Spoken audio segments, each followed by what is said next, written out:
Lexus RC F review. What is it? It's the Lexus RC F, and we'll start with the bad news. Having first been unveiled at the Detroit Motor Show back in 2014, the RC F was updated in 2018 to comply with ever more stringent emissions regulations. That meant changes to the wonderful 5.0-liter naturally aspirated V8 that saw power drop from 471 brake horsepower to 457 brake horsepower.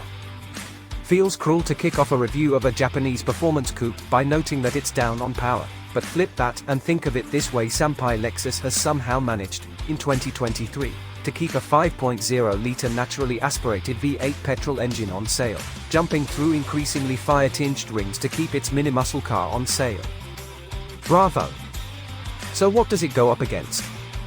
Well, it's a powerful, mid-sized rear-drive coupe that's ostensibly a rival for cars such as America, the BMW M4, the Mercedes-AMG C63, the Audi RS5, and perhaps even four-door stuff like the Alfa Giulia Quadrifoglio.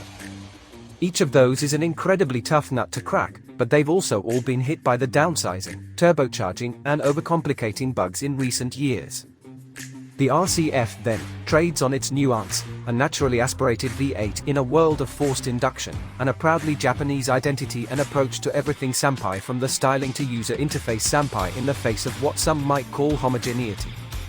What does that mean for the rest of the RC F? There's an 8-speed automatic gearbox in the middle, drive to the rear, itself now under threat for cars like these, and a 0 to 62 miles per hour time of 4.3 seconds that no longer seems very quick. A raft of revisions arrived back in 2019, including a refreshed face, the addition of launch control, a limited slip difference, the option of carbon fiber composite body panels, and a full-on track edition that comes with less weight, carbon ceramic brakes, and a massive rear wing. The suspension was tweaked in 2019 too, excellently nerdy stuff like hollow half-shafts in place of solid ones, aluminium parts to save weight, stiffer suspension arm bushings and steering rack mounts, and stronger engine mounts.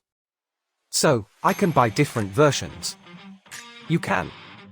There are 3 iterations of RC F that you can buy in the UK: the standard car, the RC F carbon fiber roof, bonnet, and the aforementioned RC F track edition, Brembo brakes, a torque vectoring difference, BBS alloys, fixed rear wing, red Alcantara, and other CF parts. Prices range from £76,560 for the standard car to over £93,000 for the track edition. What's the verdict? Top-notch Japanese muscle car with a whole lot of heart. Not dynamically perfect, but in 2023 its charm continues to grow. In isolation, the RC F is a good car. It steers, rides and handles with assuredness Senpai, if not the fizz that some others manage. It offers decent bang for your buck too, and represents a very particular way of thinking about the whole rear-drive powerful coupe thing.